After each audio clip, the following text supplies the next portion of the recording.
Para sahabat lain ketika sudah melihat ancaman, malah ketika itu orang Quraisy telah offer, siapa yang dapat tangkap Muhammad hayyan aw mayyita, sama ada secara hidup ataupun mati, falahu mi'atu naqah, baginya 100 ekor unta.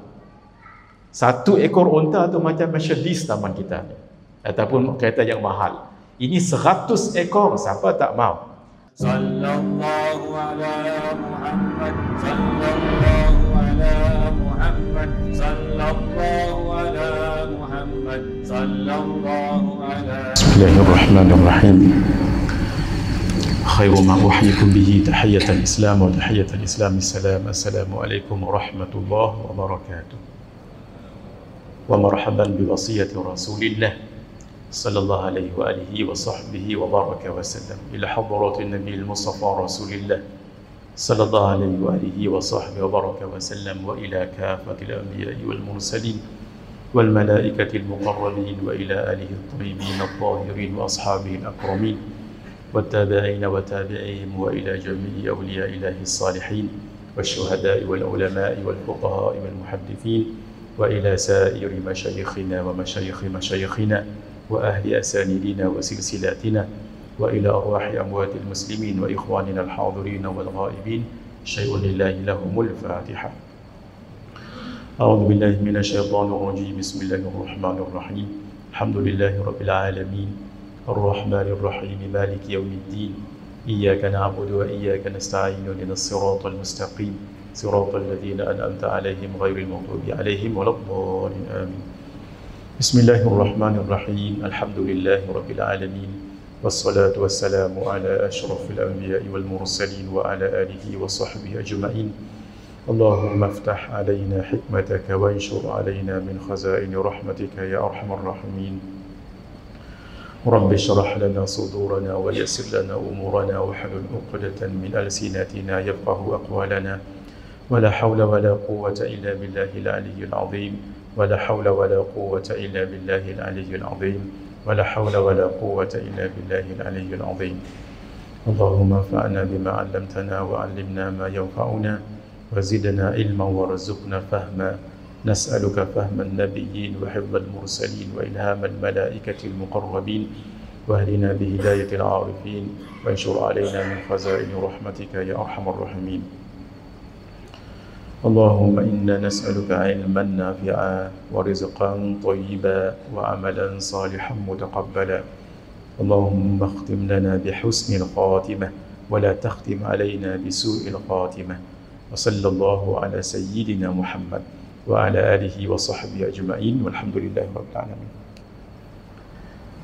نوينا التعلم والتعليم والتذكر والتذكير والنفع والانتفاع والإفادة والاستفادة والحث على التمسك بكتاب الله وسنة رسوله صلى الله عليه وآله وصحبه وبارك وسلم، والدعاء إلى الهدى والدلالة على الخير ابتغاء وجه الله ومرضاته وقربه وثوابه. Alhamdulillah, kita bersyukur kehadrat Allah Subhanahu wa taala, malam ini kita dapat berada di rumah Allah Subhanahu wa taala. Mudah-mudahan program pada malam ini diberkati, diridai oleh Allah Subhanahu wa taala. Bersempena bulan Hijrah, bulan Al-Muharram, malam ini kita akan bicarakan sedikit kronologi peristiwa hijrah Rasulullah sallallahu alaihi wasallam. Kita bicarakan tentang peristiwa-peristiwa, tempat dan siapa yang terlibat, apa yang berlaku. Di samping kita bicarakan hikmah dan sedikit pengajaran daripadanya. Sebelum peristiwa hijrah besar, telah berlaku peristiwa hijrah tetapi melibatkan orang Islam. Ketika Islam mula disebarkan oleh Rasulullah sallallahu alaihi wasallam 3 tahun secara sir dan seterusnya secara jahar. Lalu ramai yang memeluk Islam. Kerana jumlah yang ramai itu menjadi suatu tamparan hebat kepada orang kafir Makkah, terutama sekali ketua-ketua kufar ataupun kafir daripada kabilah Quraisy. Lalu mereka membuat ancaman orang-orang yang dahulunya agama menyembah berhala lalu ikut agama Rasulullah sallallahu alaihi wasallam itu disiksa, diboikot oleh ahli keluarga masing-masing, dicaci,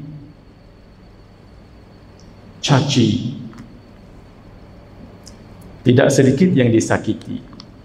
Sebab itu Rasulullah sallallahu alaihi wasallam izinkan orang-orang Islam untuk berhijrah ke bumi Habasyah, Ethiopia, sebab rajanya raja yang sangat baik, raja yang bagus, beragama Nasrani, agak lunak, lembut dengan orang Islam. Malah Raja Najasyi itu juga akhirnya memeluk Islam. 2 kali orang-orang Islam berhijrah daripada Makkah ke bumi Habasyah, Ethiopia. Barulah hijrah yang ketiga melibatkan Rasulullah sallallahu alaihi wasallam, iaitu hijrah ke bumi Taif. Baginda satu riwayat pergi seorang diri, satu riwayat ditemani oleh anak angkat baginda, Sayyidina Zaid bin Harithah. Sebulan berada di bumi Taif, ada yang mengatakan 2 bulan, tidak seorang pun yang menerima dakwah Nabi. Ini cabaran. Barulah hijrah yang paling besar dan kemuncak, iaitu berhijrah daripada Makkah ke bumi Madinah. Peristiwa inilah yang dibicarakan tentang hijrah, walhal sebenarnya sudah didahului oleh beberapa peristiwa sebelum itu.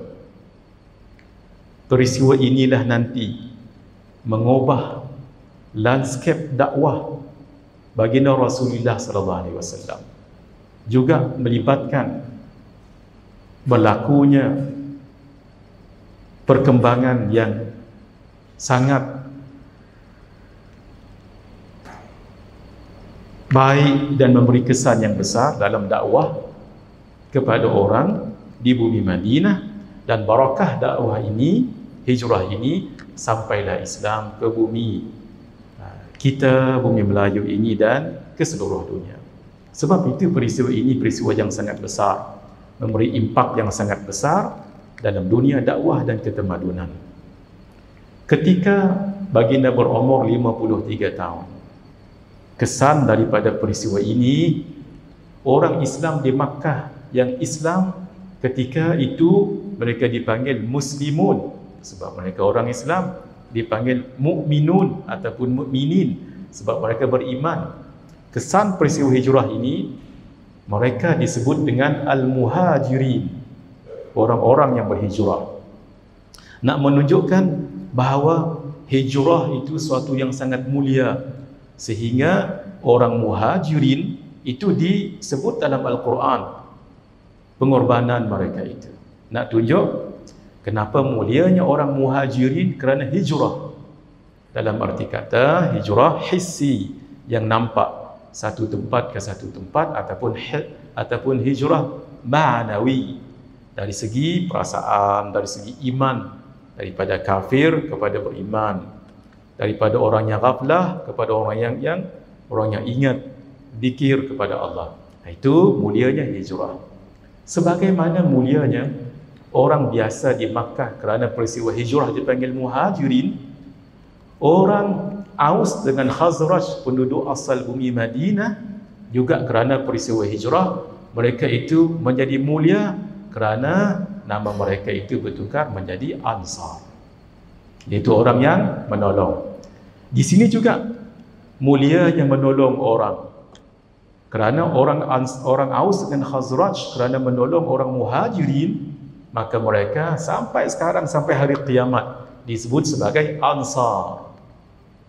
Jadi mulianya hijrah sehingga orang muhajirin itu mendapat nama, mulianya menolong orang sehingga al-ansar mendapat nama itu kerana menolong orang muhajirin. Sama juga dengan mulianya suhbah, mulianya berteman, mulianya bersahabat. Para sahabat disebut sahabat kerana berteman tadi itu suhbah. Apa kurangnya sahabat dari segi perang, dari segi puasa, bangkit malam, baca Quran. Tapi lebih hebat daripada semua itu kesannya suhbah. Mereka bersahabat dengan Rasulullah sallallahu alaihi wasallam. Akhir mereka dipanggil sahabah sampai sekarang. Mulia ashabikan nujum bi ayyihi muqtadaitum ihtadaitum. Para sahabatku seperti bintang di langit. Mana-mana yang kamu ambil akan pedoman, kamu akan dapat panduan. Itu para sahabat.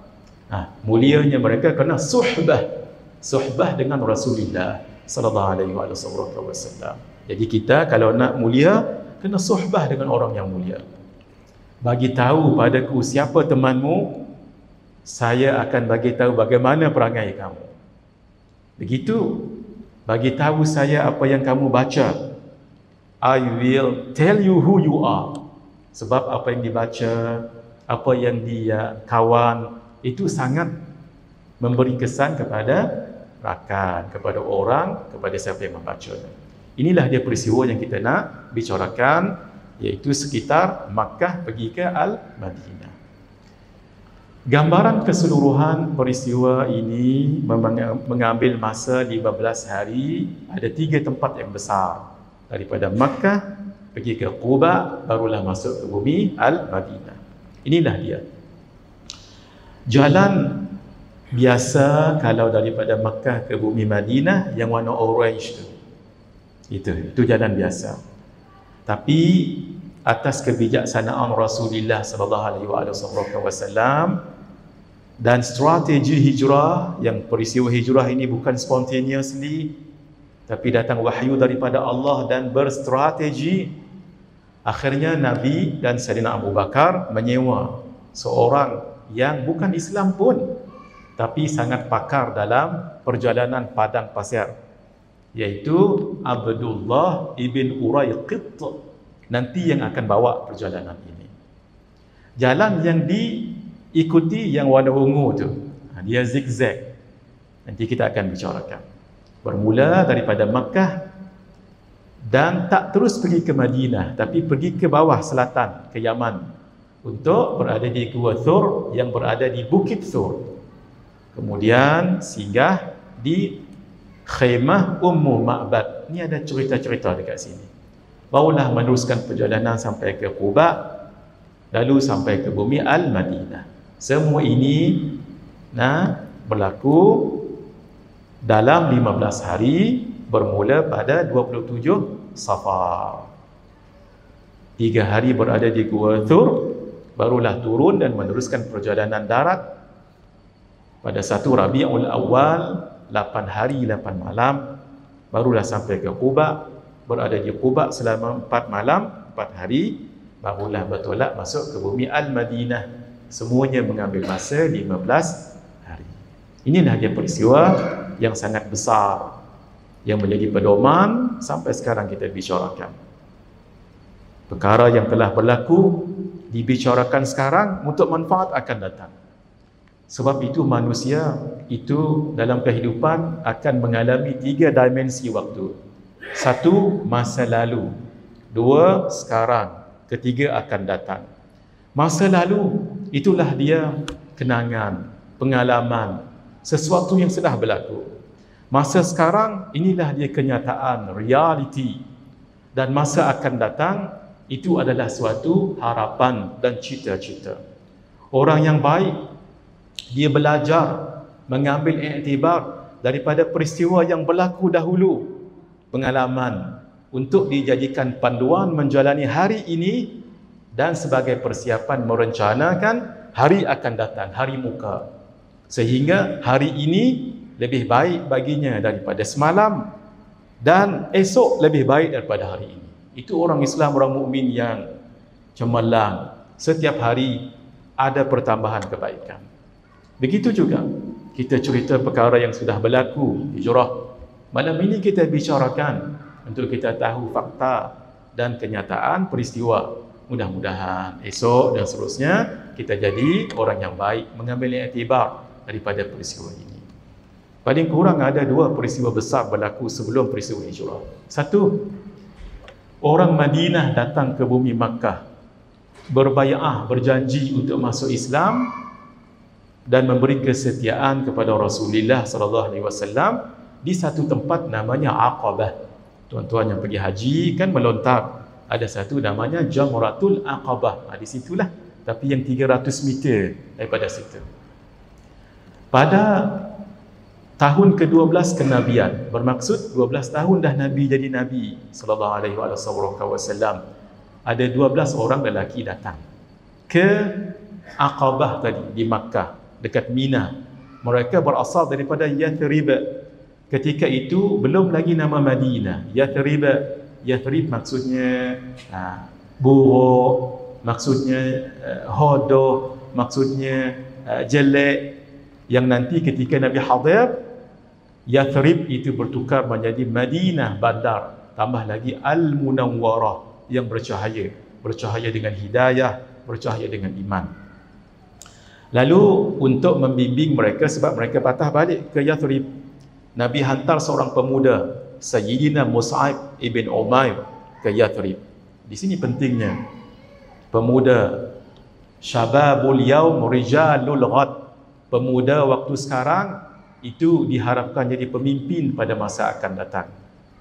Kalau nak tahu apakah masa depan sesuatu negara, lihat pemudanya sekarang. Kalau pemudanya bercita-cita tinggi, berwawasan, maka hari muka masa hadapan negara itu cerah. Kalau tidak, sebaliknya. Ini Nabi nak tunjukkan kita betapa pemuda itu memainkan peranan dalam perkembangan dakwah Islam. Hampir setahun di situ, maka patah baliklah Sayyidina Mus'ab ibn Umair datang ke Makkah, bawa berita gembira, ya Rasulullah, ramai dah yang memeluk Islam di bumi Al-Madinah. Nah, inilah dia Jamratul Ula, Jamratul Wusta, tempat tuan-tuan melontar waktu haji itu ya. Ini dia Jamratul Aqabah. 300 meter, sinilah dia tempat dahulu pernah dibuat perjanjian. Jadi ini namanya masjid. Dulu tak ada masjid, batu-batu gitu je lah. Jadi kerajaan Saudi tahu ini ada nilai sejarah. Sebab itu mereka buat masjid ini, Masjid Al-Qadar, sebagai satu tanda di sini ada peristiwa penting sebelum berlaku peristiwa hijrah. Tuan-tuan yang pergi haji ataupun umrah, sempat-sempatkan diri hadir kat sini. Sebab di sini tempat-tempat yang kalau kita pergi, kerohaniah kita akan naik. Sebab ini menjadi saksi bisu peristiwa besar berlaku di situ. Dijaga oleh kerajaan Saudi, tetapi dalam keadaan masjid yang biasa, tidak sangat develop lah, sebab tak diguna untuk solat secara rasmi. Tapi siapa yang nak duduk kat situ, nak tengok, inilah tempat berlakunya peristiwa Aqabah pertama dulu. Kemudian untuk menunjukkan keseriusan orang Madinah dan mereka ada misi yang lain. Apa? Di samping mereka bagi tahu mereka bersedia menerima Islam, satu lagi, mereka nak bawa Nabi pergi ke bumi Madinah. Kali ini nak tunjukkan mereka itu serius, lebih ramai dan jauh lebih ramai. 70 orang lelaki dan 2 perempuan datang berbai'ah untuk terima Islam dan untuk ajak Nabi ke bumi Madinah dan bagi satu jaminan baginda akan selamat di situ. Sebab itu 70 orang. Kali ini Nabi sangat bijak. Kalau dimula dahulu tak ramai orang yang tahu Islam di bumi Madinah, sekarang dah berkat dakwah Sayyidina Mus'ab bin Umar dah ramai yang tahu dan yang bagus mendalam pengetahuan Islam. Lalu Nabi tak lantik orang daripada Makkah, tapi lantik daripada orang Yathrib sendiri. Sebab sahibul bait adra bima fi, tuan rumah lebih tahu apa yang berlaku dalam rumah. Bermaksud orang tempatan lebih tahu macam mana nak approach orang tempatan lokal dari segi bahasanya, adat dan sebagainya. Jadi Nabi tak lantik orang Makkah, tapi Nabi lantik orang Madinah, 12 orang. 9 daripada Khazraj, 3 daripada Aus. Maka berkembanglah Islam dekat bumi Madinah. Pada masa yang sama, apa yang berlaku di bumi Makkah? Orang Islam sudah terima, orang Madinah sudah terima Islam dan serius, malah nak bawa Nabi lagi. Lalu ada yang disiksa dan sebagainya. Sampailah Nabi bagi tahu, inni uridu dara hijratikum dhata nakhlin baina labbatain wa hiya al-harratan. Sesungguhnya aku diperlihatkan tempat kamu akan berhijrah. Kan dulu berhijrah dekat Habasyah. Tempat itu dhata nakhlin, ada pokok-pokok kurma, baina labbatain, ada di antara dua batu.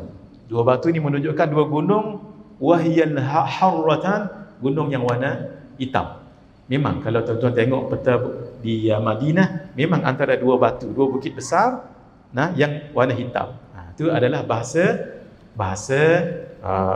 sastera, tetapi menunjukkan tempat di bumi Madinah itu. Akhirnya mereka pun pergilah berhijrah. Bermulalah sekatan, penyiksaan daripada kufar Quraisy untuk menakut-nakutkan orang pergi ke sana. Sebab tidak mahu akan berada, dan mereka membuat satu community yang lebih kuat yang nanti akan menggugat akan kekuatan mereka dekat bumi Makkah itu. Lalu Nabi izinkan mereka, para sahabat, berhijrah. Antara yang berhijrah Sayyidina Abu Salamah ibn Abdul Asad dan isteri beliau Sayyidatina Ummu Salamah yang nama asalnya Hind ibn Abu Umayyah. Ini ada cerita kat sini ni, cuma malam ni saya tak cerita. Saya nak fokus tentang kronologi. Ni cerita ni sedih betul. Sebab anak mereka berdua itu putus tangan. Nanti ustaz lain pula cerita, insya-Allah. Tuan-tuan nanti boleh rujuk buku lain, bagaimana anak kepada Abu Salamah dan Ummu Salamah itu, sebab direbut oleh kedua-dua keluarga, keluarga Abu Salamah dan keluarga Ummu Salamah, berebut anak tu, akhirnya putus tangan anak itu. Ceritanya panjang.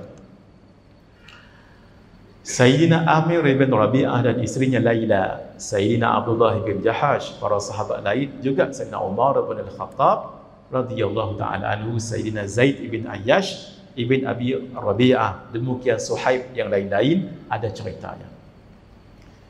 Ketika melihat ramai yang sudah pergi, di Madinah tak ramai dah, di Makkah tak ramai tinggal. Yang tinggal Rasulullah SAW, Sayyidina Abu Bakar, anak-anak Sayyidina Abu Bakar. Satu Sayyidina Abdullah, anak Sayyidina Abu Bakar.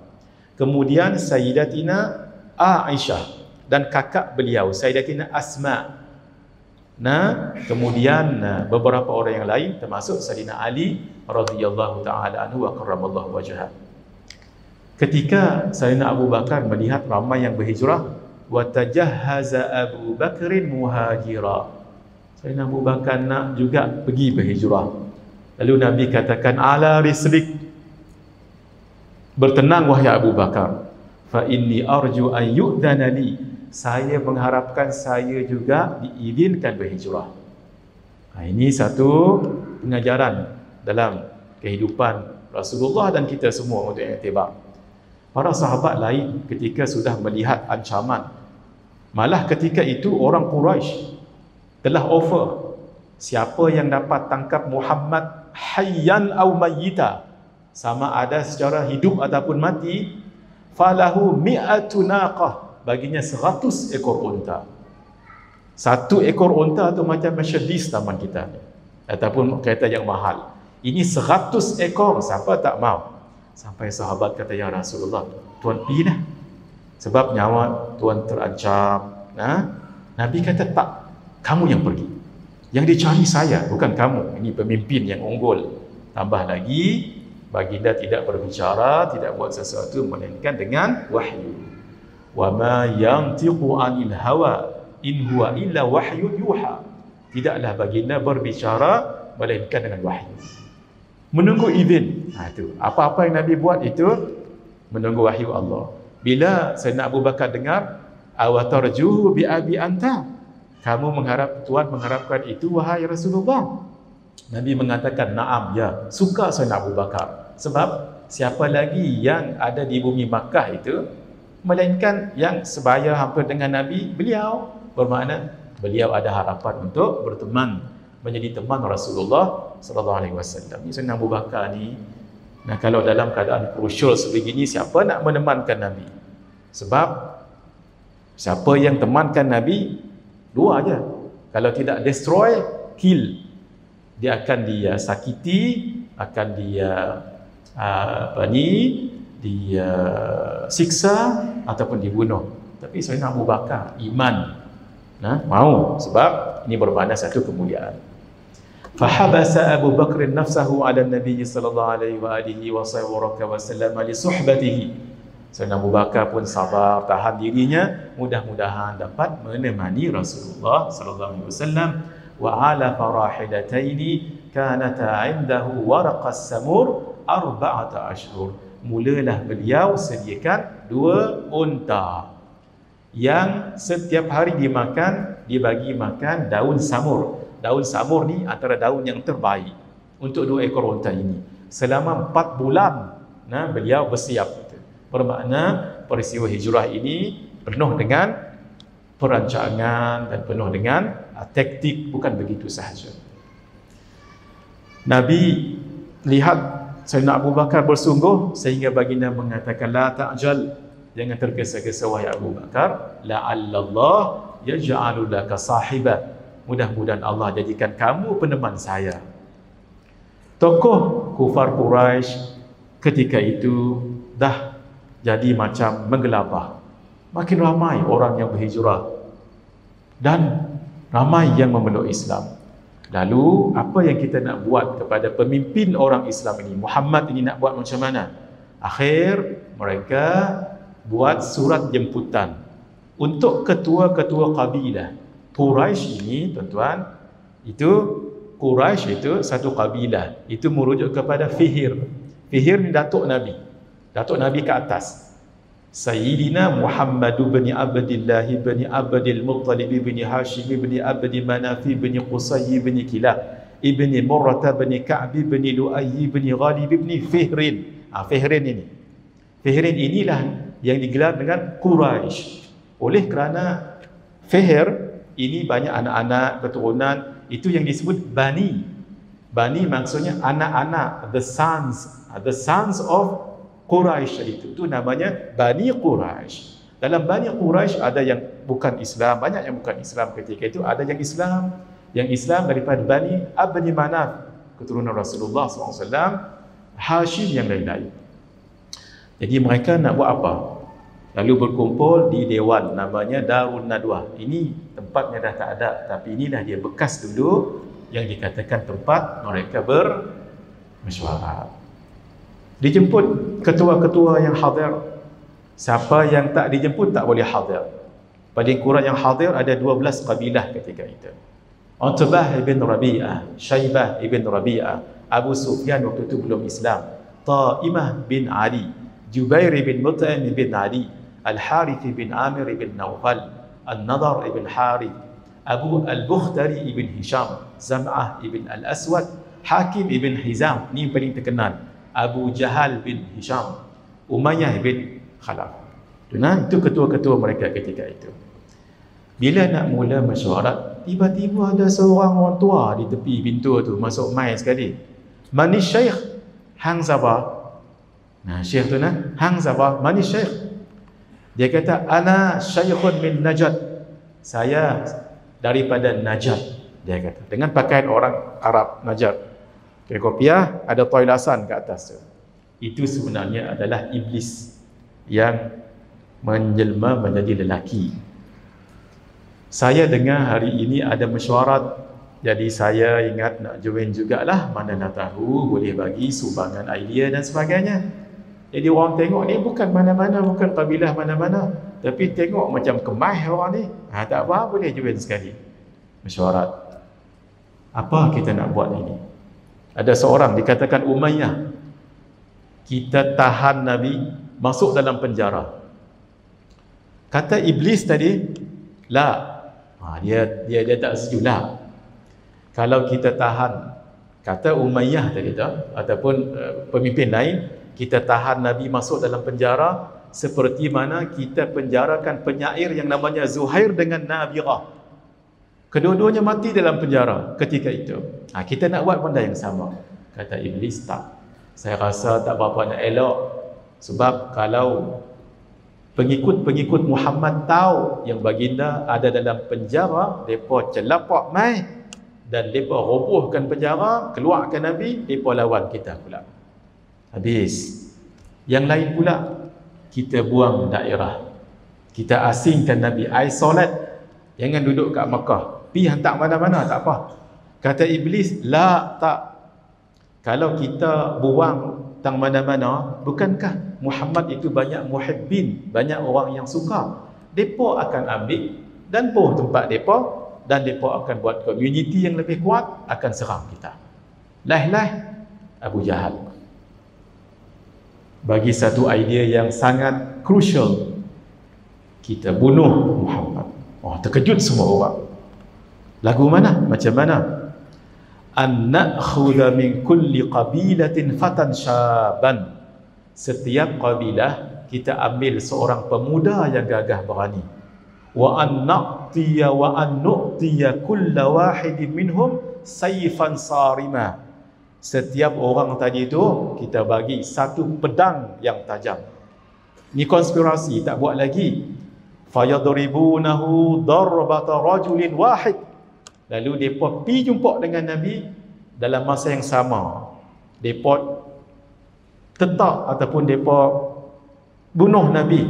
Maka terperciklah darah Nabi ke 11 orang pemuda tadi yang mewakili 11 kabilah. Sudah pasti kabilah Bani Abdul Manaf, kabilah Nabi tak berani revenge sebab dah ramai sangat. Akhirnya minta diyah saja. Diyah maksudnya bayang tebusan. Lalu kata Iblis, hadzal ra'yu la ghairahu. Ini adalah pendapat yang terbaik, tak ada pendapat baik daripada itu. Itu yang mereka buat perancangan. Memang mereka nanti akan ambil 11 orang pemuda yang gagah berani, setiap seorang bagi pedang dan kumpul di belakang, di dekat luar rumah Nabi. Allah Subhanahu wa taala bagi tahu konspirasi ini. Wa idh yamkuru bikal ladzina kafaru liyuthbituka aw yaqtuluka aw yukhrijuk wa yamkuruna wa yamkurullah wallahu khairul makirin. Dan ingatlah wahai Muhammad, ketika orang-orang kafir Quraisy memikirkan daya upaya terhadapmu untuk menangkap dan memenjaramu, kan betul tadi tu, atau membunuhmu, kan yang tu, kemuncak, atau mengusirmu, mereka memikirkan tipu daya dan Allah menggagalkan tipu daya itu, dan Allah sebaik-baik pembalas tipu daya. Sebenarnya untuk membunuh Nabi itu kemuncak. Sebelum itu memang baginda dah terima ujian, bebanan, tekanan pelbagai. Baginda pernah dituduh tukang sihir, bomo, penyair, gila. Ini nak tunjuk ni, kalau kita diuji oleh Allah, banding dengan ujian Nabi lebih lagi. Maka biarlah kita rasa kita ini tak ada apa-apa banding dengan Rasulullah SAW. Baginda pernah dihina ketika meninggal anak pertama Nabi bernama Qasim. Lalu seorang pembesar Quraisy yang bernama Wa'il bin As beritahu Muhammad itu terputus hubungan, menangis Sayyidatina Khadijah sebab dah tak ada keturunan lagi. Allah yang defend Nabi. Inna a'tainakal kautsar fasalli li rabbika wanhar inna syani'aka huwal abtar. Inna syani'aka, sesungguhnya orang yang mengata kamu tak ada keturunan, huwal abtar, dia yang tak ada keturunan. Kita sambung dulu, kita sambung. Kita berhenti dulu, lagi sambung.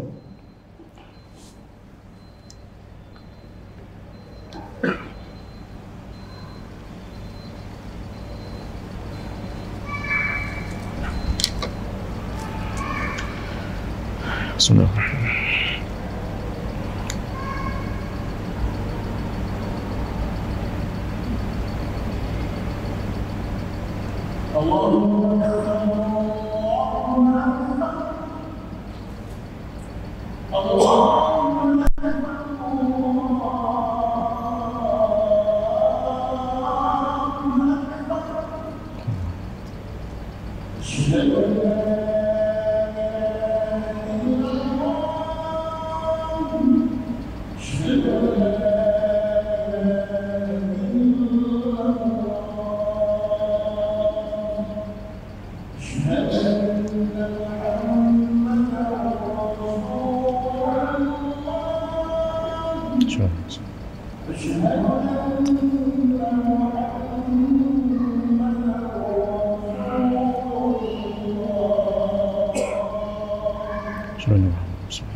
لا إله إلا الله سبحانه وتعالى. اللهم رب هذه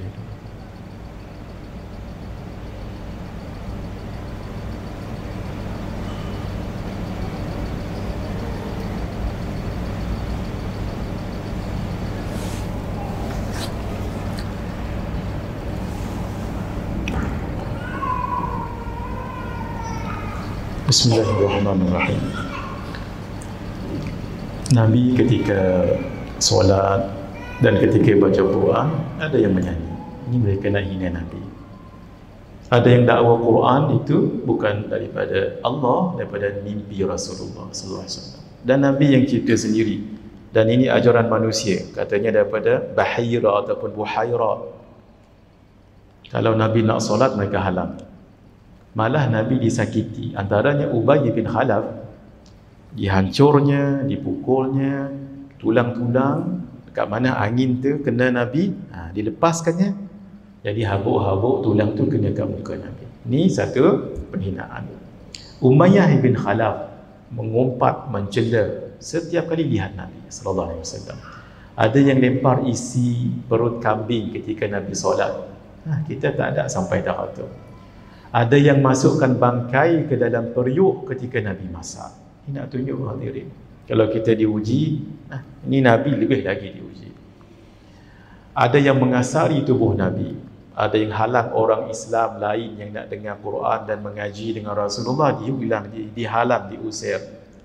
Ada yang menyiksa orang yang memeluk Islam. Kalau orang Islam disiksa, sudah pasti Nabi tersiksa, sebab itu orang Islam kan. Jadi Nabi kan ketua pada orang Islam.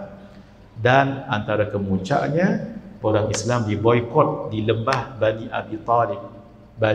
Di lembah Abi Talib 3 tahun, bukan 3 bulan.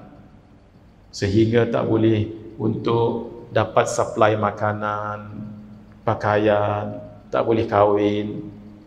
Sehingga luka-luka mulut sebahagian mereka itu sebab makan daun-daun dan kulit kayu. Setiap malam ada saja budak-budak menangis sebab kelaparan. Ada cerita kat sini, masa saya tak cukup. Inilah dia lembah Abi Talib. 3 tahun mereka berada di situ dengan penuh kesusahan. Kalau nak beli makanan tak boleh, tapi kalau beli daripada kafilah itu, kafilah perdagangan, pembesar Quraisy bagi syarat, boleh jual dengan mereka yang ada di lembah ini, di valley ini, tapi naikkan harga. Siapa yang mampu? Disitulah pengorbanan Sayyidatina Khadijah. Beliau seorang milioner, habis harta beliau. Dia ada sebab kenapa beliau milioner ni. Saya berusaha untuk khatam pukul 9 hari ni, 9 lebih sikit-sikit. Habis harta beliau, satu untuk finance orang yang ada dekat valley ni. Yang kedua, sudah pasti orang-orang Islam yang masuk Islam untuk dibebaskan daripada hamba masing-masing perlu duit. Sayyidina Abu Bakar juga berperanan, gunakan duit untuk finance, beli ataupun lepaskan orang-orang Islam daripada tuan-tuan kafir, kufar ketika itu. Ini pengorbanan yang bukan sedikit.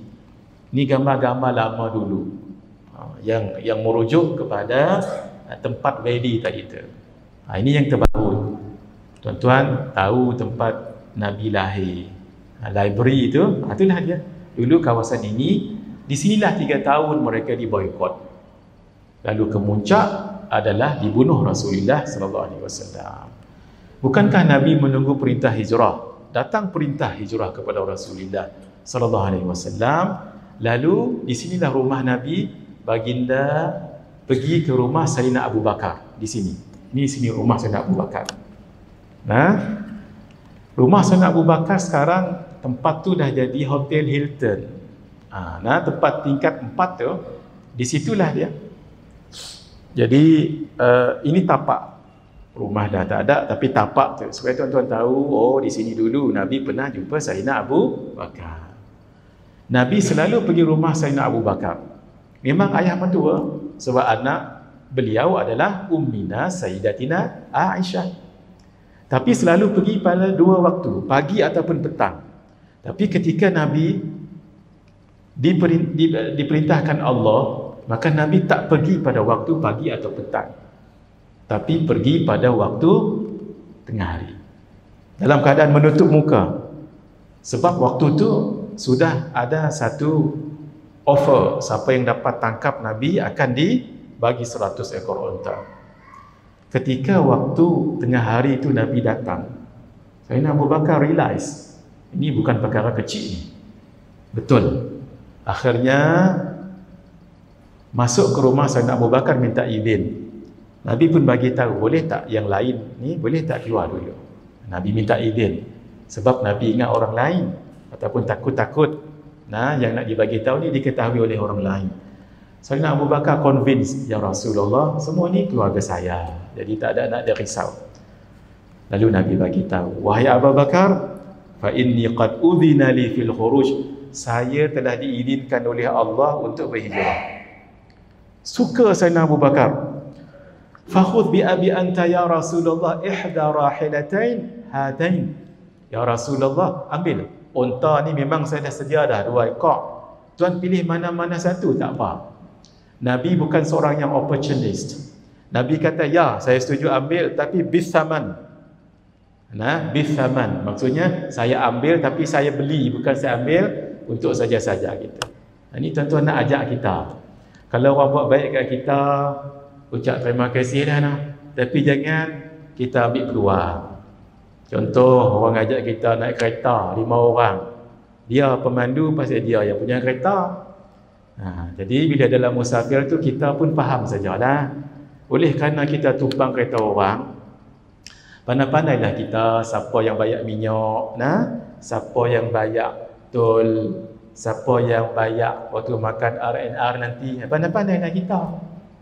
Ni elok sembang terah sampai tol semua tidur. InsyaAllah ni bukan berlaku kat tuan-tuan ni. Tidur habis. 4-4 tidur. Tuan tu bayarlah tuan. Sebenarnya nak lari bayar tu. Ni saja jadi tuan-tuan tak sampai R&R pun sama, makan sama-sama, time nak bayar. Sakit perut, main pasal apa dah. Tiba-tiba sakit perut. Masuk dalam tandas 15 minit. Rupanya tak mau nak bayar. InsyaAllah kita bukan orang begitu. Jangan jadi opportunist. Tapi ada kawan kita memang dia tak mau. Dialah punya kereta, dialah driving, dialah ni. Kita bayar dia marah. Ada jenis lagu tu. Ni bagus. Orang lagu ni kalau ada, elok kawan. Sebab itu ulama mengatakan, Sayyidina Umar, kalau nak tahu orang tu baik tak baik, ajak musafir. Kalau duduk ada dalam masjid belum tentu, berada bersama dengan kita belum tentu, tapi ajak musafir. Sebab baru kita tahu musafir tu lagu mana. Musafir zaman dulu lagi lah, zaman law pun boleh. Tapi kita bukan nak ajak orang benda tu tapi begitulah. Setiap orang tahu diri. Nabi boleh saja terima kasih, free, terima kasih, tak apa tak. Tapi Nabi kata, ya saya terima tapi bisaman, dengan harga saya akan bayar. Ketika berada di rumah Sayyidina Abu Bakar tu yang saya sebut tadi, peristiwa hijrah ni penuh dengan perancangan. Ada 8 perkara yang dibincangkan oleh Nabi dengan Sayyidina Abu Bakar sebelum nak berhijrah. 1, kita keluar, ini Makkah, Madinah atas. Kita jangan guna jalan atas tapi kita guna jalan bawah. Sebab adatnya kalau orang nak tangkap, dia akan tunggu kat jalan, depan jalan ni. Tapi Nabi kata kita tak guna jalan atas, tapi turun bawah sikit. Sebab itu mereka berdua berada di Bukit Thur. Ada gua Thur dekat situ. Itu satu. Yang kedua, berada di gua Thur bawah ni 3 hari. Kenapa? Sebab dari segi analisis, sesuatu perkara dalam negara ke dalam kampung, dalam taman ke, biasanya dia akan viral, dia akan hot, panas 3 hari. Biasalah betul. Nah, masuk hari keempat kita pun dah tak berapa nak ingat. Masuk hari kelima, cerita apa tak tahu, dia jadi lupa. Itu perancangan Nabi. Sebab itu berduduk dekat Mekah, duduk dekat Gua Thur ni 3 hari 3 malam. Biar reda dulu. Nah, baru berjalan. Ini perancangan yang luar biasa. Abdullah bin Urayqid, beliau mahir bab jalan-jalan padang pasir, itu disewa, tapi tak dibagi tahu pasal apa. Nah, tak dibagi tahu. Yang penting jangan bertembung jalan orang lain. Itu yang guna jalan zigzag tadi tu. Dan Nabi naik unta namanya Qaswa. Sayyidatina Asma itu ditugaskan bawa bekal, sehingga beliau waktu itu mengandung. Bila mengandung, dia ikat pinggang dia dengan tali pinggang. Tali pinggang maksudnya kain ikat. Oleh kerana nak ikat bekal, jadi dibuka tali pinggang ni, dikoyak bagi 2. Kain tu nak koyak bagi 2. Satu kekal jadi tali pinggang, satu lagi diikat bekalan tu. Sehingga beliau disebut dengan Zat an-Nitaqaini, orang yang ada 2 tali pinggang. Panjang lagi cerita ni, saya pendek-pendek saja. Abdullah, anak kepada Sayyidina Abu Bakar, itu disuruh mengintip apa perancangan kufar dekat dalam bandar tu, dalam kota tu. Malam mai lapor pada Pak, iaitu pada Sayyidina Abu Bakar dengan Rasulullah. Amir bin Fuhairah itu hamba kepada Sayyidina Abu Bakar. Bawa kambing waktu pagi dan rehat di Gua Thur waktu petang. Sebenarnya untuk bekalkan susu ataupun daging kepada Sayyidina Abu Bakar dan kepada Rasulullah. Sayyidina Ali kembalikan barang. Orang Mekah ni walaupun tak beriman, tapi bab amanah dia percaya dengan Nabi. Sejak daripada kecil lagi baginda terkenal dengan Al-Amin, orang yang Al-Amin, orang yang jujur. Barang-barang berharga simpan rumah Nabi dan menggandikan tempat tinggal Nabi. Dan Nabi minta Amir bin Fuhairah untuk ikut. Jadi yang pergi hijrah tu ada 4 orang dengan 2 ekor unta. Rasulullah SAW, Sayyidina Abu Bakar, Amir bin Fuhairah dengan Abdullah bin Urayqid. 4 ni nanti akan sampai ke bumi Quba. Jadi setelah perancangan itu pada waktu malam. Tadi siang ni, tengah hari dirancang 8 perkara ni, malam Malaikat Jibril datang jumpa Nabi. Ni bermula hijrah. Hijrah maksudnya bermula bertolak. Ni kita baru muqaddimah ni baru mula cerita ni. Tak panjang-panjang tadi muqaddimah ni baru nak mula. Paling lambat pukul 9.15 saya mohon izin. Paling lambat.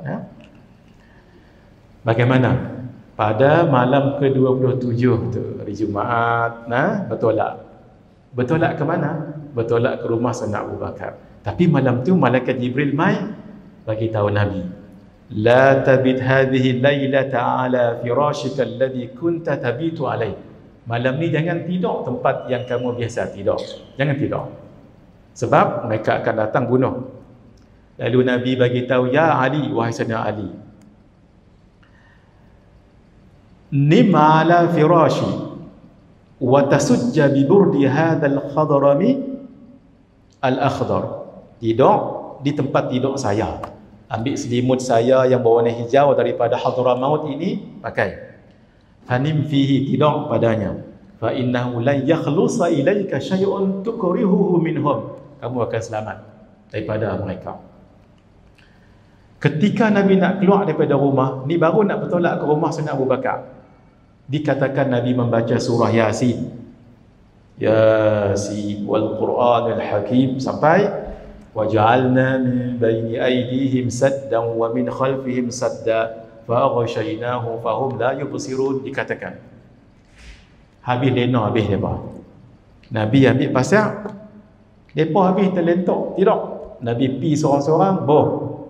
Nah, pasang atas kepala masing-masing. 11 orang dengan pedang masing-masing. Semua lena. Jadi Nabi pi dia tak ada apa. Selamat pi jumpa Sayyidina Abu Bakar. Sampai pagi depa lena. Mai ada orang jumpa, hangpa buat apa?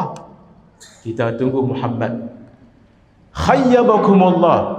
Allah menghinakan kamu. Tak ada dah Nabi dan pi dah. Tak ada lagi dalam tu. Tengok siapa? Sayyidina Ali. Jadi depa tak bunuh tapi depa pukul dah. Di sini kata ulama, Allah hinakan kesombongan, kekuatan orang Quraisy itu dengan pemuda yang gagah berani, di konspirasi yang sangat teratur, dengan pedang yang sangat tajam. Allah hinakan dengan sesuatu yang lemah dan lembut. Apa? Tidak mengantuk. Allah hina kekuatan mereka dengan sesuatu yang lemah saja. Apa dia? Tidak.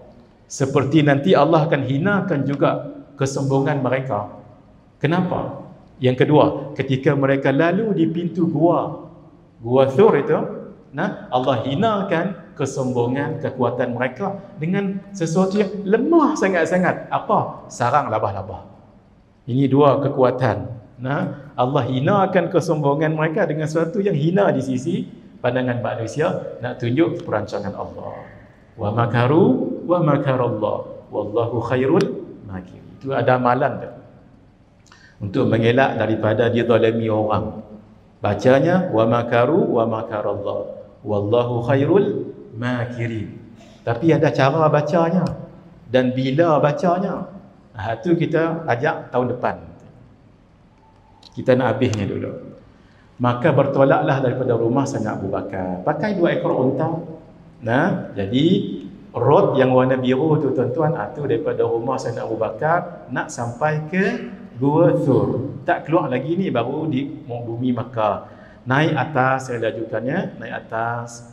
Beradalah di atas gua itu 3 hari 3 malam. Melecet kaki Nabi. Dipapah Sayyidina Abu Bakar naik atas. Ini bukan dekat tuan-tuan, Makkah pergi ke Gua Thur ni. Ini gunung Thur. Saya pergi tapi tak naik nak.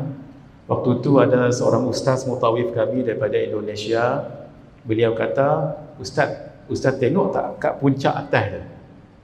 Macam semut, dia kata. Saya pun perhati tengok sungguh macam semut. Tapi bukan semut. Dia kata itulah orang. Kerana atas tu tinggi. Orang besar ni jadi halui macam semut. Dia bukan halui macam semut. Tu nak. Bayang tuan-tuan, melecet kaki Nabi. Dan ceritanya panjang kat sini, saya tak ni, sebab slide saya masih ada lagi ni. Inilah dia, celuh seorang saja dalam tu. Sayyidina Abu Bakar sangat takut. Lalu Nabi katakan, la tahzan innallaha ma'ana. Jangan risau, Allah bersama dengan kita. Lalu ditenangkan oleh Allah Azza wa Jalla hati Sayyidina Abu Bakar As-Siddiq. Ini depan gua. Tang ni lah mereka berdiri. Sayyidina Abu Bakar punyalah takut. Ya Rasulullah, kalau ada di antara mereka tengok bawah, mereka berdiri tang tu. Tengok bawah lah. Apa-apa nescaya tahu kita ada dalam ni. Tapi seorang pun Allah tak. Hati mereka tak ada. Tuan-tuan pasal apa? Pasal depan tu ada labah-labah, sarang labah-labah. Kalau ada dah orang masuk pecah sarang labah-labah. Ni tak ada. Tu yang kata tak tengok bawah tu. Takut sangat-sangat Sayyidina Abu Bakar. Seorang hanya boleh masuk. Ini hikmah. Kalau kita nak dekat kepada Allah, ada ketika kita mesti cari tempat yang sunyi. Sebab itu Nabi pergi kat gua. Dan gua itu sempit. Sebab itu kalau kita nak munajat, sebahagian para masyayikh, para habaib, sempatnya kecil je. Kalau luas-luas sangat, takut nanti ada gangguan-gangguan. Maksud saya mungkin isteri, anak-anak, siapa-siapa nak jumpa. Tapi kalau dia muat badan kita ya. Itu kalau bermunajat tu lebih sedap. Itu antara hikmah. Sebab itu ada para habaib yang dan para ulama, tempat ibadat dia ngam-ngam badan. Sebab bila ibadah tu sedap. Sebab itu hikmah kalau kita solat biar ada sutrah kat depan ni. So, untuk menyempitkan, bila makin sempit maka pandangan kita makin sedikit, Sebab itu hikmah bila ada mihrab. Ni mihrab. Zaman dulu orang solat imam, mihrab masuk dalam mihrab. Sebab bila imam dalam mihrab, maka tempat depan ni jadi makin sikit. Nah, sebab itu penting mihrab ataupun sutra. Kalau solat, cari dinding-dinding, cari tiang-tiang, supaya jangan pandangan kita terlalu luas. Kalau kita sembahyang di tengah-tengah masjid, umpama ni luas tak ada apa, kalau kita buka mata, tu dia semua ada, semua nampak. Baris salah pun kita tahu, salah baris ni, patut baris hadapan pasal apa? Baris bawah. Lah lupa baca Fatihah. Itu penting khusyuk. Ini hikmah. Sayyidina Abu Bakar takut sangat-sangat. Saya terjemah saja, saya tak baca Arab, takut panjang sangat.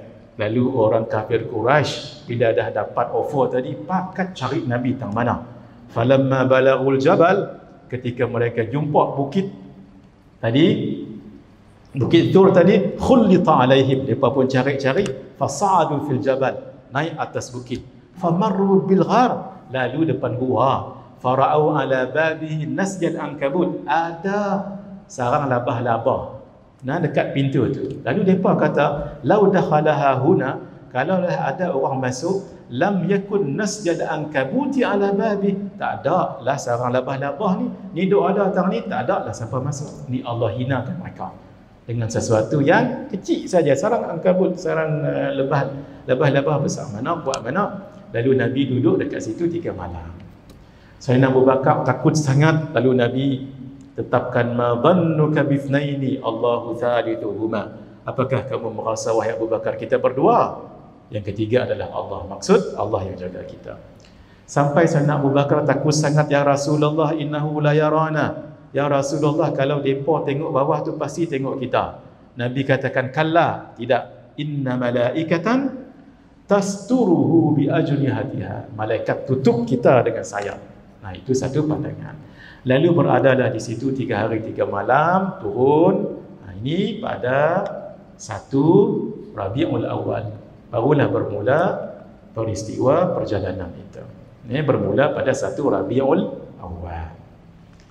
Ini jalan yang warna hijau, jalan inilah yang ditempuh oleh Nabi. Adapun jalan yang orange itu jalan biasa. Itu yang kata zigzag tu. Kalau tuan-tuan perasan tengok peta ni, ada 4 tempat yang bertemu jalannya. Ada 4 tempat. Di ketika bertemu jalan itu, Nabi tengok ada orang bawa kambing dan diminta susunya, dia dibagi. Ada juga yang tanya, siapa dengan kamu tu wahai Abu Bakar? Sayyidina Abu Bakar mengatakan, hadzal rajulu yahdini sabil, lelaki ni menunjuk jalan pada saya. Jadi orang tu duk ingat, oh jalan yang biasa ni, tak apa, jumpa lagi nah. Sebenarnya Sayyidina Abu Bakar menggunakan tauriyah. Tauriyah tu apa? Tauriyah tu sebut satu perkataan ada 2 meaning. Satu makna yang dekat, satu makna yang jauh. Lelaki ini menunjukkan jalan pada saya, bukan jalan betul tapi jalan hidayah. Sebab kalau disebut Muhammad nanti kena tangkap. Tapi kalau tak sebut, itu akan jadi bohong. Sayyidina Abu Bakar tak berbohong. Malah para sahabat tidak berbohong. Sayyidina Ibnu Umar radhiyallahu taala anhuma, beliau mengatakan, ma kunna nakdzibu wala na'riful kadhiba. Kami tak pernah berbohong, kami tak tahu bohong tu apa. Nak tunjuk sahabat ini bohong, tak tahu. Kita dalam bersumpah 3 kali bohong. Sama-sama kita insaf. Lalu satu perkampungan namanya Bani Mudlaj. Bani Mudlaj antara pembesarnya adalah Suraqah ibn Malik ibn Ju'shum. Orang tu pun mai ke kampung, bagi tahu dengan Suraqah yang tengah bermesyuarat, wahai Suraqah, tadi adalah saya tengok 4 orang, siapa tak tahu lagu ni. Suraqah perasan tu Nabi tu. Kalau ikut cerita tu Nabi. Tapi dia pandai. Dia kata, tak kot, bukan Nabi, orang lain. Itu mungkin siapa mai tinggal barang kah, ambil balik, lepas tu batah balik. Tak, bukan Nabi, bukan. Tuan-tuan tahu pasal apa? Pasal Suraqah nak 100 ekor unta tu, dia seorang punya. Dia tak mau bagi kat orang tadi tu. Kalau orang tadi tu habaq mai, dan Suraqah kata, betul-betul itu Nabi, mai kita 2 pi, kita turut, bukankah nanti kalau dapat akan bagi 50-50? Dia tak mau. Dia nak 100 ekor unta bagi habuan kat dia seorang. Dalam sengap-sengap, dia balik kat rumah, suruh pembantu dia sediakan kuda dan kelengkapan. Pendek cerita, dia pun menelusuri jalan, memang jumpa. Tang mana jumpa saya pun tak tahu cara pasti, tapi lebih kurang anak panah yang seboh tu, lebih kurang. Jumpa, memang Nabi. Dia pun pergi dekat, kuda kaki dia terperosok dalam pasir, dia pun terpelanting. Dan dia pergi lagi, kali ini terperosok sampai ke lutut. Dia pukul kuda tadi, nak pergi juga, bangkit keluar cahaya. Ketika itu dia perasan, ini bukan orang sebarang, bahawa dia yakin Nabi dilindungi Allah. Ya Muhammad, saya takkan ganggu Tuan, tapi berhenti saat. Nah, kenapa? Berhenti saat. Saya tahu Tuan nanti akan jadi kuat. Ni firasat Suraqah. Apa yang beliau firasatkan tu memang terjadi juga. Kalau Tuan nanti kuat, mungkin satu hari Tuan akan datang ke bumi Madinah, bumi Makkah. Bumi kami ni Makkah, kan nak pergi Madinah. Daripada Madinah pergi ke Makkah, saya nak minta surat jaminan. Kalaulah didatangi Makkah itu, diperangi, tolong jangan bunuh saya. Tu surat apa? Surat jaminan. Dan nak menunjukkan saya jumpa dengan Tuan. Jadi Nabi suruh Amir bin Fuhairah tulis. Tu yang sebahagian ulama kata autograf tu mai peristiwa ni, autograf bagi nampak ada jumpa dengan Nabi. Suraqah ni dah tahu Nabi adalah orang yang dilindungi oleh Allah. Ya Nabi ya Allah, wahai Nabi Allah, murni bima syi'ta, bagi tahu saya apa yang Tuan nak. Kata Nabi, qif makanak, berhenti dekat tempat kamu, maksudnya jangan apa lagi ke depan. La tatrukanna ahadan yalhaqu bina, jangan biarkan ada orang ikut kami lagi. Maksud kalau balik nanti jumpa dengan siapa tanya jumpa Nabi ke? Tak ada, hampa pergi balik tak apa. Lagu tu. Jadi beliau pula yang defend Nabi, sehingga dalam hadis menyebut fakana awwalan nahari jahidan ala nabiyillah, mula-mula memang memusuhi Nabi, wa kana akhiran nahari maslihatan lahu, tapi akhirnya menjaga Nabi. Memang betul setelah perang Hunain dia masuk Islam dan Islamnya bagus. Teruskan perjalanan, jumpa di kemah Ummu Ma'bad. Ummu Ma'bad hidup dengan suaminya dalam keadaan nomad, hidup berpindah-pindah. Jadi mereka jumpa tu, rombongan ni jumpa nak beli barang lah, susu ke, kurma ke, bekalan kan. Tapi tak ada apa. Apa yang ada? Yang ada kambing. Tu pun purui. Nabi kata buat main. Nabi ambil kambing, letak bekas, Nabi puaskan susu kambing penuh, minum Sayyidina Abu Bakar, puas habis, puas lagi, minum Amir bin Fuhairah, puas lagi, minum Abdullah bin Uraiqid, 4-3, puas lagi, minum Ummu Ma'bad yang keempat, puas lagi yang kelima, baru siapa yang minum? Rasulullah SAW. Ini nak tunjukkan apa? Al-ithar wa yu'thiruna ala anfusihim walau kana bihim khasasah. Dalam bab ithar, bagi hak pada orang lain dalam bab dunia, begitu Nabi. Walau Nabi nak minum dulu pun tak apa, tapi Nabi bagi orang lain. Tapi dalam bab ibadah tak boleh. Contoh, kita dah ada di saf yang pertama, kita tahu ada orang kawan kita mai lambat saf kedua, kita pun turun saf ke belakang bagi dia saf pertama tadi, itu hukumnya makruh, tak boleh. Sebab Allah dah bagi dah kita duduk di saf yang pertama. Innallaha wa malaikatahu yusalluna ala saffil awal. Allah dan para malaikatnya merahmati orang yang berada di saf yang awal. Hadis yang lain, innallaha wa malaikatahu yusalluna ala sufufil ula. Allah merahmati dan para malaikatnya merahmati orang yang duduk di saf-saf yang awal. Jadi Allah dah bagi kelebihan, macam kita tak mau je bagi ke orang lain, itu makruh. Sama juga siapa mai awal lalu sakit perut, dia duduk pertama, dia pun ambil ni ridak ni pasal nak pergi ke bilik ayak, dia pun duduk tu. Bawah sini lah. Siapa mai yang kedua, tak boleh dia alih ni, alih tolak tepi. Tak boleh, sebab ni memang hak orang itu. Hak mai nombor 2 pun mai, tolak lalah keluar masjid. Hukumnya haram. Dalam bab ibadah tidak boleh ithar, tapi dalam bab dunia ithar. Dengan bekalan susu juga tadi tu. Bila dah pergi berjalan, datanglah suami Ummu Ma'bad. Suami Ummu Ma'bad bila datang, maka Ummu Ma'bad pun bagi tahu tadi adalah mai siapa tak tahu 4 orang. Sifli, cuba sifili ceritakan pada saya lagu mana orang tu.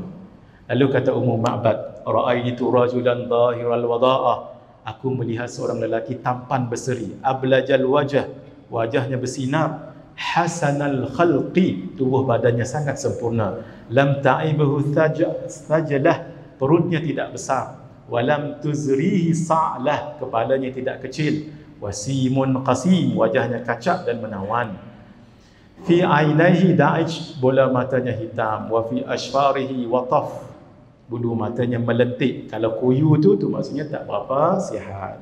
Wa fi sautihi sahal, suaranya jelas. Wa fi unuqihi sata, lehernya jinjang. Wa fi lihyatihi kathatah, janggutnya tebal. Azajju aqran, bulu keningnya melengkung dan bersambung. In samata fa alaihi alwaqar, kalau diam tak bercakap nampak wibawa. Wa in takallama samahu wa alahu albaha, kalau bercakap penuh dengan ketakjuban. Ajmalun nasi wa abhahu min ba'idin, manusia paling kacak dan paling indah kalau lihat daripada jauh. Wa ahsanuhu wa ajmaluhu min qaribin, paling sempurna dan paling tampan jika dilihat daripada dekat. Hulul mantiqi faslun la nazirun wala hadir, kata-katanya sedap didengar, jelas, tidak terlalu pendiam, maksudnya tak banyak diam dan tidak pula banyak berbicara yang tidak berguna. Ka'anna mantiqatuhu kharazatu nadmin, kata-katanya bagaikan berlian yang tersusun rapi. Yatahaddarna rab'atun la tashna'ahu min tulin, tingginya tidak menyusahkan orang, wala taqtahimuhu aynun min qisar, dan tak pendek sehingga dihina oleh orang. Ghusnun baina ghusnaini, bagaikan dahan pokok, kalau ada dahan tu cantik. Ni antara diapit 2 dahan, sangat cantik. Fahuwa andaru thalathati man daranu ahsanuhum, yang ketiga cantik bagindalah yang paling top. Qadran lahu rufaqa'u yahufuna bihi, ditemani oleh sahabat yang selalu jaga. Yang tadi 3 orang. In qala sami'u liqaulihi, kalau berbicara mereka dengar. Wa in amara tabadaru ila amri, kalau Nabi suruh semua akan ikut suruhan tadi dengan segera. Mahfudun mahsyudun la abisun wala mufannadun, benar-benar disegani, layak jadi pemimpin, disukai pengikut, tak suka bermasa muka dan tak suka mengeluh. Beliaulah antara 3 orang yang kalau menyifati Nabi sangat tepat. Sayyidina Ali karamallahu wajhah, Hind ibn Abi Halah dan juga Ummu Ma'bad. Kalau cerita bab Nabi, Masya Allah. Sampailah di Quba, duduk di Quba 4 hari. Berjumpa dengan Sayyidina Umar, Sayyidina Uthman, sahabat lain. Dan tinggal di rumah Kalthum bin Hadam. Rumahnya ada lagi. Tuan-tuan kalau pergi umrah, ajaklah mutawif pergi tempat ini. Ada lagi. Memang beginilah keadaan. Saya sempat pergi. Kalau masuk pintu tu, masuk dalam, memang macam rumah zaman dulu. Dikatakan material ni sejak zaman Nabi. Tapi ni dah direnovate lah. Dulu ada roboh-roboh.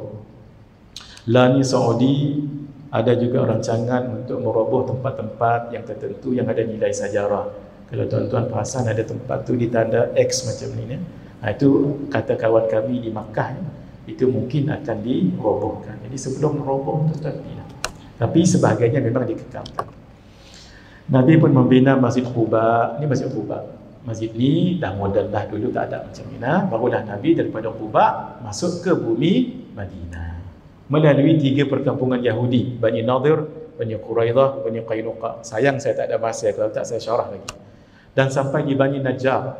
Sampai di Bani Najjar ini, lalu Nabi pergi ke satu lembah namanya Wadi Ranuna, milik perkampungan Bani Salim. Situlah Nabi solat Jumaat, khutbah, ada 100 orang yang ikut. Sebenarnya Jumaat dengan khutbah Jumaat dah disyariatkan, tetapi Nabi tak buat dulu, yang buatnya sahabat yang dahulu pergi. Sebab itu sebahagian ulama kata, kenapa hijrah itu kalendarnya Muharram? Sebab Nabi memang keluar pada bulan Safar, tapi sebelum Nabi pergi memang sahabat dah pergi dulu seawal bulan Muharram. Itu antara sebabnya.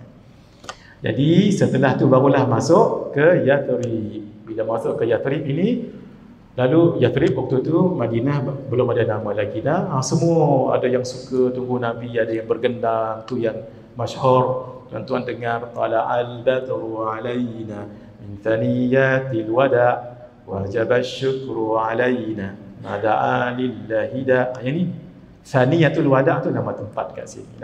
Masuk. Bila dah masuk, ya Rasulullah, tinggal rumah saya ya Rasulullah, rumah saya. Nabi tahu. Kalau Nabi terima orang ini, mungkin orang ini akan kecil hati. Kalau Nabi terima orang ini, mungkin orang itu pula kecil hati. Nabi kata, da'hu, biar unta ini berjalan. Sebab ia diwahyukan oleh Allah. Akhirnya, unta tadi itu berjalan-jalan dan meletakkan kakinya di perkampungan Bani Najjar, dekat dengan rumah Sayyidina Abu Ayyub Al-Ansari. Situlah Nabi diam 7 bulan sementara menunggu dibuat Masjid Nabawi selepas itu. Jadi rumah Sayyidina Abu Ayyub Al-Ansari yang warna orange, yang bulatan tu. Ini gambar lama dulu. Tempat Masjid Nabawi itu, asal Masjid Nabawi itulah dia Raudah. Raudah tu, tiang-tiang, itulah dia asal Masjid Nabawi yang asal. Situlah dulu unta Nabi pernah letak kaki di situ. Inilah rumah Sayyidina Abu Ayyub Al-Ansari. Bukan rumah tapi tapak. Tapi dah di-abolish, dah tak ada dah. Sekarang tinggal begini. Jadi tuan-tuan nanti setelah ziarah Rasulullah SAW, ziarah Sayyidina Abu Bakar, Sayyidina Umar, keluar pintu tu namanya pintu Baqi', sebab dia akan menuju ke perkuburan Baqi'. Lebih kurang dalam 15-20 meter sebelah kanan. Ini sinilah tempat rumah Sayyidina Abu Ayyub Al-Ansari, tapaknya. Biar kita ada kat situ sebab ada nilai sejarah. Dekat sini. Yang ni lah, yang modernnya kat sini, senang. Tuan-tuan nanti keluar pintu ni, yang tempat bulatan. Agak-agaklah tepi kawasan itu. 3 benda yang Nabi lakukan membina masjid, mempersaudarakan Muhajirin dengan Ansar, membuat piagam Madinah. Setiap satunya ada huraian, kita KIV dahulu. Ini model asal Masjid Nabawi. Tak ada bumbung. Bumbungnya dengan pelepah tamar sahaja. Dan inilah rumah baginda Rasulullah sallallahu alaihi wasallam. Saya ambil daripada museum dekat Madinah. Sudah pasti orang Madinah lebih tahu, walaupun tidak exactly, tapi begitulah dari segi hadis. Mungkin begitu. Tapi nak tunjuknya very humble, tu nak tunjuknya tu. Sebab itu ini layak dipanggil hujrah. Hujrah tu bilik. Berasal daripada hajar. Hajar tu batu. Batu kalau disusun cantik 4 penjuru, dia akan disebut hujrah. Sebab tu namanya bilik. Tapi kalau tak jadi 4 penjuru, mungkin setengah ke ataupun suku, namanya hijir. Sebab tu namanya Hijir Ismail. Berasal daripada hajar, batu. Inilah rumah isteri-isteri baginda Rasulullah sallallahu alaihi wasallam. Tuan-tuan kalau tak tengok gambar ni dan tak tengok huraian ini, mungkin payah sikit nak faham Syama'il. Kenapa? Dalam Syama'il menyebut setiap hari kalau Nabi tak pergi perang dan tak musafir dan tak dakwah, baginda setiap asar akan pergi ke setiap rumah isteri baginda dan akan bermalam di rumah malam yang jadi giliran. Kalau rumah tak dekat macam ni, bila masa nak pergi tu? Itu satu. Yang kedua, setiap malam selepas Isya, baginda akan berada di rumah yang malam tu jadi giliran isteri baginda tu, dan isteri-isteri lain semua akan pergi ke rumah ini. Dalam setengah jam, mungkin berbincang apa-apa, barulah pergi ke rumah masing-masing. Kalau tak nampak gambaran ini, bila masa nak pergi ke semua itu? Ini namanya banyak menolong untuk kita faham sirah Rasulullah sallallahu alaihi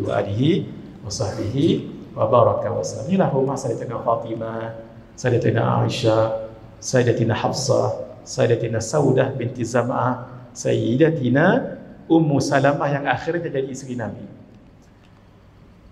Sayyidatina Zainab binti Khuzaimah, Sayyidatina Zainab binti Jahash, Sayyidatina Juwairiyah, dan satu lagi tak ada nama, saya pun tak berani ubah nama. Itulah dia sedikit kronologi peristiwa baginda Rasulullah sallallahu alaihi wasallam yang saya boleh kongsikan. Di luar tu ada kawan saya bawa buku terbaru saya, Kekeliruan Umat, nanti boleh tengok, Al-Wirdul Latif, dan buku yang paling baru 3 hari lepas, 4 hari lepas, bagaimana akhlak Nabi dengan isteri. Ini eloklah supaya dibaca oleh encik suami, supaya tahu bagaimana akhlak Nabi dengan isteri. Hadza wabillahi taufiq wal hidayah. Wassalamualaikum warahmatullahi wabarakatuh.